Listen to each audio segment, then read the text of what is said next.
Pessoal, por essa, o Lula da Silva não esperava, tá? Foi pego completamente de surpresa. Não esqueçam, por favor, de se inscrever no canal, ativar o sininho das notificações, compartilhar o vídeo o máximo possível que vocês puderem, ó. Gente, esse vídeo aqui merece o like, tá? Deixa o joinha aqui embaixo no vídeo, deixa o like, deixa o joinha. Vocês não fazem ideia da força gigante que vocês me dão só deixando o joinha. Senta o dedinho assim, ó, no joinha, no like aí. Que a própria plataforma entende que o conteúdo é importante, é relevante e compartilha aí para os outros patriotas. Beleza? Posso contar com essa ajuda de vocês? Deixou aí o joinha aí embaixo? Vamos lá, gente, tá? Veio aquela pergunta que vocês fizeram. Fabiana, mas 16 de março? Por que 16 de março? Não pode acontecer antes? O que é que tá acontecendo? O Nas Ruas, tá? Não chamou, talvez ainda, mas como fundadora do movimento, conclamo vocês a estarem em todas as capitais de Brasília no dia 16/3/2025. Nas Ruas. É uma convocação que está sendo feita pela direita, chamada Nas Ruas, tipo um Fora Lula, tá? E vários movimentos já estão se organizando e dou os louros para quem iniciou esse chamamento do vídeo do movimento Reforma Brasil. Eu vou colocar aqui esse vídeo da Carla Zambelli explicando para vocês todo o passo a passo desse movimento Fora Lula, nas ruas, impeachment do Lula e com relação a essa data. Por quê? Tá? A direita está convocando essa grande manifestação exatamente nessa data, 16/3/2025. Tudo tem uma resposta, gente, tá? E eu só digo uma coisa pra vocês, assistam esse vídeo, porque a batata do Lula tá esquentando, tá? A chapa tá esquentando pro lado do Lula. Assistam que vocês vão entender. Olá pessoal, aqui é Carla Zambelli, deputada federal por São Paulo, e a gente hoje vai falar de manifestação. A manifestação que a gente está chamando já, vocês vão ver várias chamadas nossas para março. Algumas pessoas estão em dúvida assim, poxa, mas por que tão longe?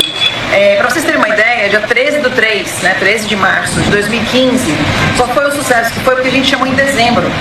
Em dezembro, dia 13 de dezembro de 2015, a gente chamou para 13/3 de 2016, 3 meses antes, para poder fazer uma manifestação digna do povo brasileiro, que foi a origem da queda da presidente Dilma. Nasceu até em 2015, mas ela foi enterrada ali naquele dia, no dia 13/3 de 2016. Eu queria falar uma coisa com vocês aqui. Na minha casa está chovendo muito, está com barulho de chuva aqui, e eu tive que ir para outro lugar porque está sem energia na minha casa. Mas eu queria deixar um ponto. O movimento nas ruas, tá chovendo e tá com raio. O movimento nas ruas não chamou para a manifestação do dia 16/3, mas eu como fundadora do movimento, não respondo mais pelo movimento, porque o movimento é um movimento apartidário, mas como fundadora do movimento, eu quero chamar vocês para essa manifestação, independente do movimento que estiver chamando. O movimento original que chamou foi aquele movimento que foi no ano passado, Fora Moraes, né? Fez o movimento pelo Fora Moraes, e agora é Fora Lula, do Gui. Então queria parabenizar o Gui aqui pela força de vontade. A gente já está com a Paulista reservada, e outros movimentos já falaram que vão também. Movimento Brasil de Alagoas, Nação Conservadora de BH e vários outros movimentos de outros estados já estão se movimentando. Deu a luz, já esperei o raio. Então eu espero, por favor, que você, onde quer que você esteja, vai ter provavelmente perto de você uma manifestação na sua capital. A gente pede que seja nas capitais, por quê? São Paulo, por exemplo, a gente tem que ter caravanas no interior de São Paulo vindo pra cá, para poder encher a Paulista, fazer a Paulista ficar cheia. A gente sabe que não vai ser igual 13/3 de 2016, porque ali é bem difícil a gente lotar como lotou. Mas a gente pede que as pessoas façam o máximo para poder preencher a Paulista toda, e para isso a gente precisa do interior de São Paulo. E aí, repito mais uma vez, uma pena que o movimento nas ruas, de novo, esteja de fora das manifestações de rua. Eu, quando deixei o movimento para que ele fosse um movimento que não parasse, que continuasse, que não cessasse, que chamasse as pessoas para as ruas. O lugar das pessoas de fazer manifestação é nas ruas, de forma ordeira, de forma pacífica. E agora chegou a hora de a gente pedir o Fora Lula. Por favor, repassa essa live, faça a sua live nas suas redes sociais falando dessa manifestação. Isso aí, gente, compartilhem, tá, o máximo possível, tá? É o movimento Fora Lula, gente, tá? É igual o Deltan Dallagnol acaba de dizer, né? Que cometeu crime de responsabilidade, a pedalada fiscal, tá aí caracterizada.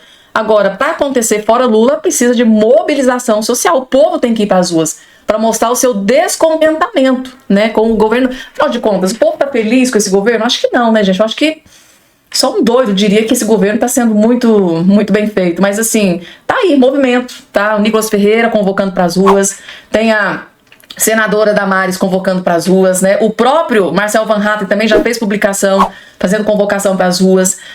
A deputada federal Carla Zambelli, né? Chamando aí o pessoal para ir para as ruas. Então, a partir de agora, vai ter aí vários vídeos, tá? Dessa convocação que vai acontecer, deve acontecer em vários estados brasileiros. Eles pedem para que sejam concentradas em capitais, exatamente pela logística, né, para facilitar a logística, se as pessoas comparecerem ao local. Então isso é muito importante, gente, tá? Antes de passar para a próxima informação envolvendo o Maduro e o Lula, eu quero perguntar para você que está do outro lado, você é a favor de fora Lula?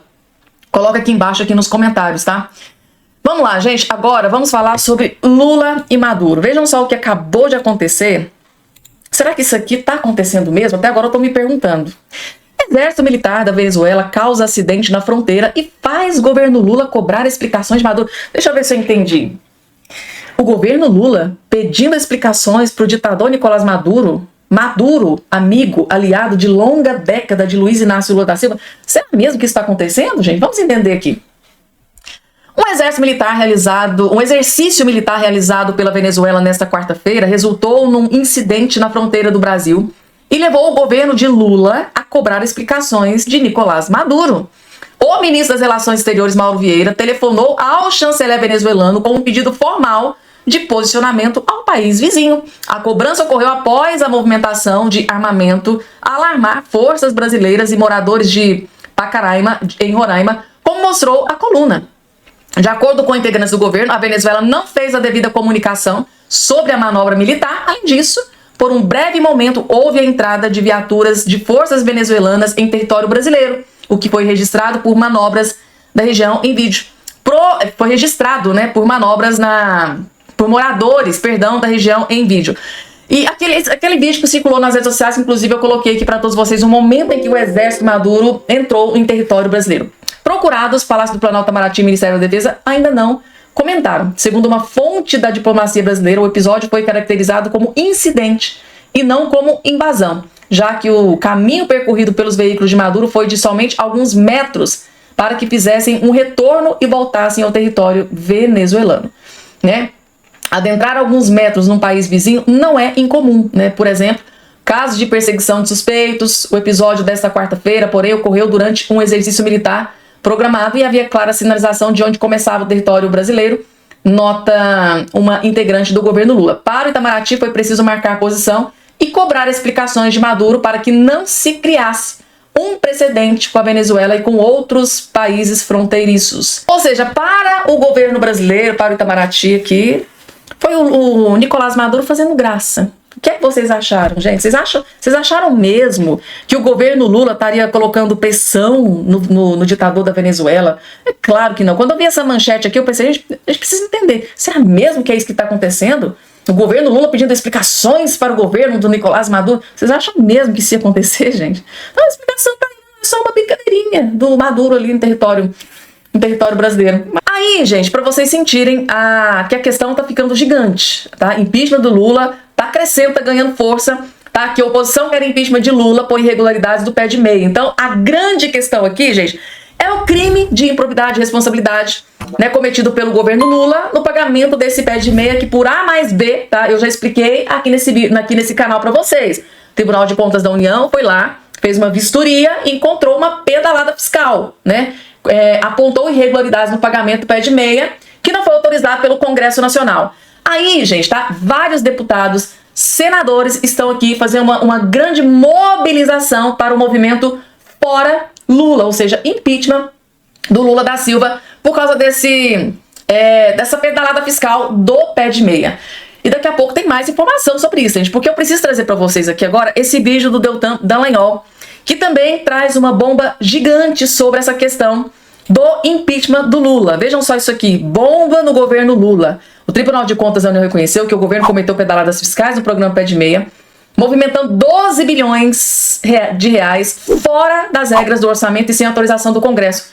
E sabe o que isso significa? Esse é o mesmo crime que fundamentou o impeachment da Dilma Rousseff. Vejam o que o Deltan Dallagnol acabou de arrebentar aqui nesse vídeo. Vejam só. Bomba do governo Lula. O TCU reconheceu que o governo cometeu pedaladas fiscais no programa Pé de Meia, movimentando bilhões de reais fora das regras do orçamento e sem autorização do Congresso. E pior, isso foi feito numa burla ao arcabouço fiscal. E você sabe o que isso significa? É o mesmo tipo de crime de responsabilidade que fundamentou o impeachment da Dilma. Será que a história vai se repetir? Como o TCU apontou, essas manobras irresponsáveis do governo têm impactos graves na nossa economia. Fuga de investidores, alta do dólar, inflação disparando, juros cada vez maiores. Isso é um ataque direto ao povo brasileiro. A boa notícia é que a oposição já está se movimentando. Deputados estão formulando um pedido de impeachment do Lula depois dessa decisão do TCU de ontem. E o clima político está mudando. A popularidade do Lula despenca, a relação com o Congresso está azedando, está em crise, depois do bloqueio das emendas, a crise econômica se amplia e a pressão popular está aumentando. Parece que nós estamos caminhando para um cenário muito parecido com aquele que acabou derrubando a Dilma Rousseff. Mas, para a gente entrar nesse caminho para que isso possa acontecer, a mobilização popular é essencial, assim como nós temos uma democracia de verdade, em que a oposição possa fazer o seu trabalho livre de perseguições. Você quer entender a perseguição à direita? O que... Ou seja, gente, para um impeachment de um presidente da República acontecer, só é possível com mobilização da população. Esse foi o recado, né, que o Deltan Dallagnol aqui deu nesse vídeo. Ou seja, ele acabou de explicar que sim, o Tribunal de Contas da União encontrou irregularidades, apontou irregularidades no pagamento pé de meia, caracterizado como pedalada fiscal, e segundo o Deltan Dallagnol, que é um expert no assunto, é passível de impeachment. Mas para acontecer o impeachment precisa de grande mobilização social do povo brasileiro. Eu queria, voltando para o Serrão, vamos dar uma olhada, deixa eu ver se temos também uma imagem para mostrar para o nosso público aqui, para a produção, se temos aqui a imagem para mostrar, se não, já passo a palavra para o nosso Jorge Serrão. Serrão, como garantir que o Estado brasileiro mantenha uma harmonia entre os três poderes, não tenha uma predominância, especialmente agora do poder legislativo, mas o executivo também, com essa decretomania, até em questões tributárias, como garantir equilíbrio, né, um equilíbrio entre os três poderes e isso, obviamente, se mantenha a liberdade nesse país? Agora não tem condição nenhuma, porque o Congresso Nacional aceitou se submeter ao esquema do Judiciário Executivo. Então, o Congresso Nacional está de joelhos há muito tempo. A esperança agora para o povo brasileiro é definir claramente melhores candidatos na próxima eleição, principalmente, fundamentalmente, para o Senado. 2 senadores por estado que tem que ter qualidade e compromisso com mudanças estruturais e, sobretudo, com essa questão do restabelecimento do equilíbrio entre os poderes. Se o Senado estivesse funcionando, a crise institucional tupiniquim, que é a mais grave da nossa história, não estaria acontecendo. Então, essa crise, essencialmente, é culpa da omissão, incompetência ou canalice do Congresso Nacional, principalmente do Senado, que parece que está vivendo em outro planeta, que não o Brasil. Então a única maneira de reequilibrar isso é, primeiro, promover um debate claro sobre o que precisa ser feito para o país se alterar. E o primeiro passo fundamental é restabelecer esse equilíbrio com o Senado mostrando que ele tem independência para tratar de situações quando, por exemplo, o Supremo Tribunal Federal for além do que deveria. Aí o Senado tem a soberania para avaliar os casos de impedimento dos ministros.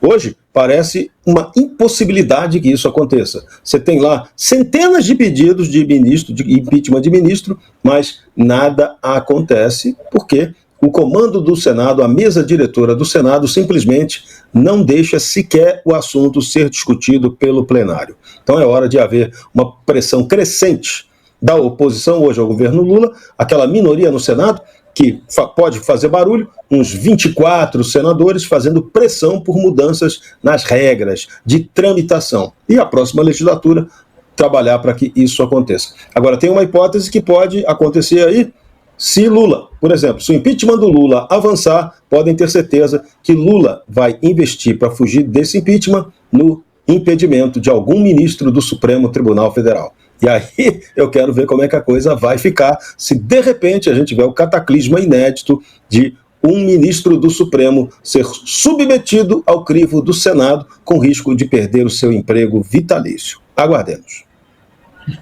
Agora sim, vamos dar uma olhada no vídeo para entender o que está acontecendo lá na Praça dos Três Poderes.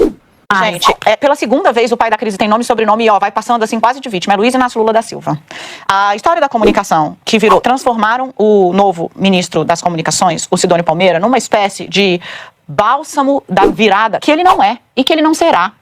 A gente falou aqui várias vezes na Central, a comunicação é um problema? Deste governo sim, e de todos os outros também, é um desafio e está em permanente mudança. A comunicação é um desafio para nós que vivemos dela, porque virou um negócio muito difícil. É ela que vai resolver isso? Não, esse está longe de ser o maior problema do governo e está longe de ser a solução. Não será com ele mandando glossário. A esquerda, sabe por quê? O PT tem uma dificuldade tremenda de entender aonde ele está hoje na cabeça das pessoas. O PT não consegue compreender que ele não dialoga mais com o que era o centro-centro. Ele não disputa o espaço com o social-democrata mais. Ele não está mais ali. Ele foi empurrado para um corner, ele precisa fazer muito esforço para andar mais para perto disso. Então a palavra intervenção não é vai no Sarney, vai no Maduro. Costa, primeiramente, queria te perguntar, aonde está o PT na cabeça dos brasileiros, né? Usando as palavras da jornalista aí da Globo News. E segundo, depois de todo esse raciocínio que ela fez, você entendeu alguma coisa? O que ela quis dizer? Ou assim, só minha impressão, falou, não falou nada? Jornalista, você forçou um pouco a barra, né? Eu só não quero ter o mesmo título que ela. Então, se ela se diz jornalista, eu prefiro ser blogueiro, qualquer coisa. Uma militante de esquerda, né, incomodada com as atrapalhadas do próprio partido. Algumas pessoas leram de maneira precipitada, na minha opinião, que ela estaria abandonando o barco e tudo. O Valdo Cruz, na Globo News, também depois desceu o sarrafo. Não. Eles estão incomodados com a incapacidade dos companheiros de entender que é preciso ter um mínimo de adesão ao tucanismo. É isso que eles querem. Eles fizeram de tudo, fizeram uma aliança nefasta. O Alckmin, que dizia que o ladrão ia voltar à cena do crime, virou vice. Eles acharam que ia vir com alguém na economia, tipo um Armínio. Veio o Haddad, eles tentaram achar o Haddad bonitinho, só que o ministro mesmo é o Lula, e tá aí, né? Agora, se a inflação tá alta, vamos diluir o prazo de validade dos alimentos, vamos trocar a fruta, em vez de laranja, compra tangerina, mariola, graviola, sei lá o quê. Então, uma turma que bate cabeça achando que o problema é comunicação só. E a Globo News tá lá empolvorosa, com 300 milhões de motivos para defender o indefensável, e dizendo, porra, me ajuda a te ajudar. Tudo que você tem que fazer é sinalizar um pouquinho pro mercado, falar um negócio que agrada e tudo. E eles não conseguem fazer nem isso. Por quê? Porque quem não aprendeu nada com a história não é o PT. O PT é o mesmo de sempre. Corrupto, autoritário, fã de Fidel Castro. Quem não aprendeu nada com a história é a turma tucana, que fica achando que o PT vai achar legal o discurso de mercado e colocar o Armínio Fraga para aplacar as angústias. O Lula já deu a senha. O mercado é um dinossauro voraz. E se está alto o preço da laranja, coma outra fruta, ora bola. Se não tem pão, que coma um brioche. Pois é, né? Governo Maria Antonieta. Fabi Barroso, sua opinião sobre esse debate entre jornalistas da Globo. A pergunta é se o Pix não caiu e a turma está um pouquinho irritada. E também sobre como voltar a ter um país normal, com poderes harmônicos e independentes. Complicada essa pergunta, mas primeiro eu quero pedir perdão para o senhor e minha senhora que está nos assistindo nessa sexta-feira e ter que deparar com Daniela Lima, né, paradinhos, eu vi mais o áudio dela aí, porque, gente, é sexta-feira, né, oh meu Deus. Tirando a brincadeira, que realmente Daniela Lima é dificílimo aguentar, eu tenho essa mesma leitura que o Constantino teve, né? Ela não está assim muito dando a bronca, ela está ali indignada porque é bem isso, me ajuda eu te ajudar, né? Não dá para fazer tão milagre ou tão essa coisa de contorcionismo, que aliás ela faz muito bem, para isso ela serve muito bem, para defender o governo Lula. A gente vê nitidamente que também tem treta, tem briguinha entre eles, né? Aqueles blocos que a gente já sabe que Janja coordena um, Haddad coordena o outro, a Gleice Hoffmann, que é o próprio PT em si, no outro, eles estão brigando entre eles. E além de tudo, estão acabando com o Brasil cada vez mais. Agora, a pergunta que você me fez de como consertar o Brasil, gente, enquanto não houver o exercício de jurisdição corretamente e os poderes da República, né, a tão República aí, já que a República tem poder, os poderes da República serem e exercerem o papel que está lá na Constituição, e um deles realmente é conter o judiciário quando ele está demais, quem contém é o Senado, e também aí, né, tem tanta coisa acontecendo que até pedalada fiscal nós temos aí na nossa cara. Mas é tão assim, tenebroso a realidade do Brasil que está distante, porque a gente tem fechado ali no Congresso Nacional caciques partidários que não deixam o Brasil largar o osso dessa galera que já cansou. Não sei vocês do outro lado, mas eu como cidadã brasileira, eu me sinto sufocada pelo próprio Brasil de hoje. Eu não consigo ter perspectiva e não estou sendo pessimista, aliás, eu sou super otimista. Mas quando eu olho para tudo isso, eu vejo esses mesmos políticos dizendo as mesmas coisas, só que a gente acordou. Então, eu não sei qual será a solução. Uma delas é manter a esperança, por mais difícil que seja. E a outra é cobrar de políticos o que devemos, porque é o mínimo que nós podemos fazer é exercer a cidadania. Então, para isso, vocês me aguentem, políticos, no plural. Eu serei aquela muito chata que irei cobrar vocês todo o ano aqui de 2025. Me aguentem.